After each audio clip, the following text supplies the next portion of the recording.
Public के सवालों से आपका स्वागत करेंगे।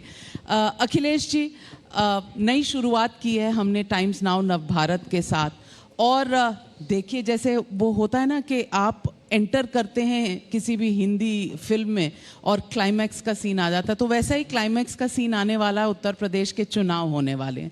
आपसे मैं पूछना चाहती हूँ कि आप हर वक्त लोगों को ये कहते हैं कि बहकावे में आई थी 2017 में उत्तर प्रदेश की जनता, और बीजेपी ने जो सपने दिखाए थे उनके साथ शायद बह गई। आपका जो काम बोलना चाहिए था वो बोला नहीं। इस बार क्या होगा एजेंडा अखिलेश यादव का और समाजवादी पार्टी का? सबसे पहले मैं आपको बधाई देना चाहता हूं एक नए चैनल के लिए। नई शुरुआत होने जा रही है और हर चुनाव नए तरीके से लड़ा जाता है। जनता कुछ न कुछ नया चाहती है। जो अट्रैक्शन भारतीय जनता पार्टी के प्रति कुछ दिन पहले था वो शायद अब नहीं दिखाई दे रहा है, और वो कारण ये है कि जनता को बहुत वादे और सपने दिखाए गए।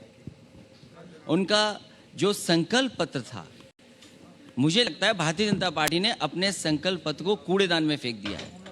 जो पार्टी अपने संकल्प पत्र को कूड़ेदान में फेंक दे, क्या जनता उसको फिर समर्थन देगी? काम उस समय भी बोला था, काम आगे भी बोलेगा, और इस बार जनता ने मन बनाया कि जो पार्टी उत्तर प्रदेश को विकास, खुशहाली, तरक्की के रास्ते पर ले जाएगी, जो किसानों का सम्मान करेगी, नौजवानों के हाथ में नौकरी और रोजगार देगी, जो पिछड़े और दलितों का सम्मान करेगी, सभी को साथ लेकर के चलेगी, ऐसे दल को इस बार मौका जनता देने जा रही है।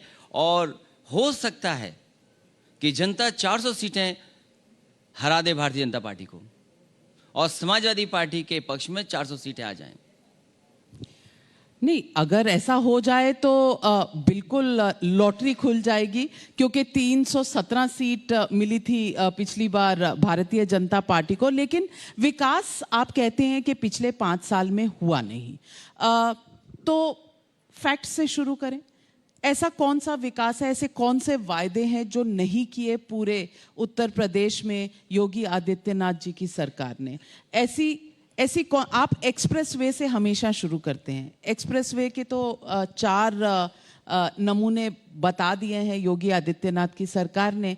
68% कंप्लीशन ऑफ पूर्वांचल, और 80% बन गई है रोड जो गोरखपुर वाली है, और गंगा एक्सप्रेस वे बन रहा है, तमाम एक्सप्रेस वे बन रहे हैं।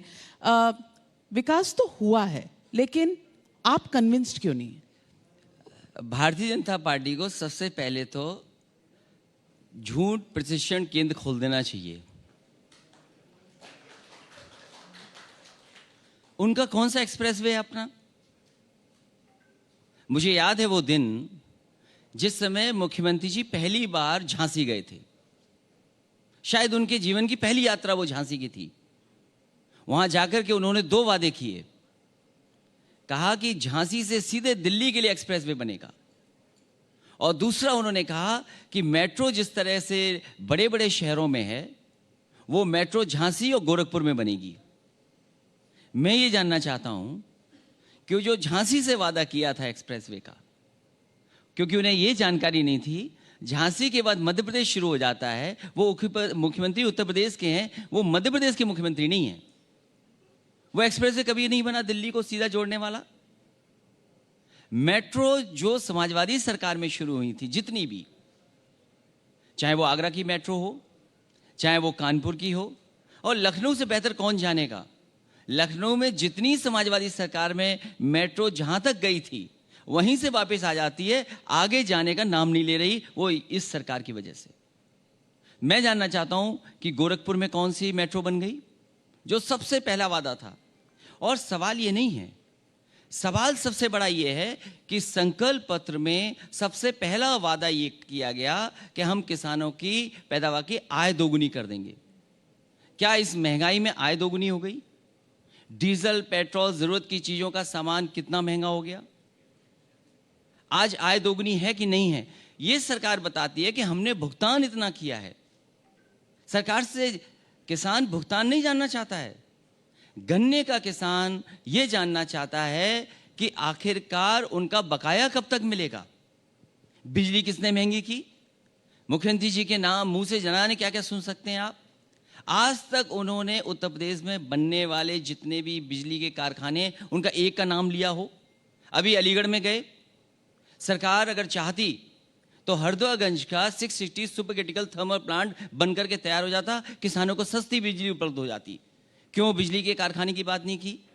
कानपुर देहात में 3 into 660 super critical thermal plant लग रहा है जो कि 2000 मेगावाट का, उसकी बात क्यों नहीं की?